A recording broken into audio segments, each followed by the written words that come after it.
તમારી ભક્તિ વધી, તમારો વિશ્વાસ તમારી માતાઓ પ્રત્યે વધ્યો કે જો સોલંકી પેઢીની ખુખાર મેલડી, રોમવારી મેલડી, બહુચર મેલડી આવી છે તો અમારી ચામુંડ મેલડી ચમ નહીં, અમારી મહાકાળી મેલડી ચમ નહીં, અમારી હરસિદ્ધિ મેલડી ચમ નહીં, અમારી ખોડિયાર મેલડી ચમ નહીં, અમારી આશાપુરા મેલડી ચમ નહીં, અમારી શક્તિને મેલડી ચમ નહીં। આજ ભલે લગભગ કોઈ એવી પેઢી બાકી નહીં હોય જે ગુજરાતના પ્રોપર હશે, વર્ષોથી એમના વડવાઓ ગુજરાતમાં રહેતા હોય, એના ઘેર મેલડી ના હોય। હશે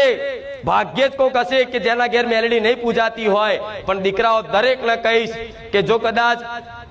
તમને મારી પર ભરોસો કરતા હોય કે મેલડી જબરી છે તો તમારે મેલડી પૂજવી હોય ને તો તમારા બાપ દાદાની માતા, તમારા ચામુંડાની, તમારી આશાપુરાની, તમારી હરસિદ્ધિના ખાતાની મેલડી કરી અને 5 ફૂલથી વધાઈ લેજો, તમારે બાપ દાદાની મેલડી જાગૃત કરી અને તમારા ઘેર મોકલી દે। એ મેલડીને જેટલા લાડ કરવા હોય એટલા લાડ કરજો। મેલડી પૂજવી હોય તો દુનિયાની પૂજવાની જરૂર નહીં।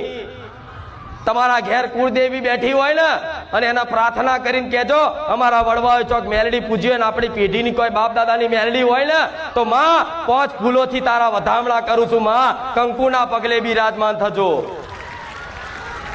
તો મેલડી આકલા પાડતી આવે, મેલડી જેને પૂજવી હોય એના માટે।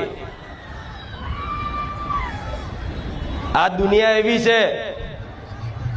કે કોક માતા જબરા કામ કરતી હોય ને તો સ્વાર્થ માટે ઘેર બેઠેલી માતાને હરખી ભાવ ભક્તિ ના લે અને મારા જેવી કામ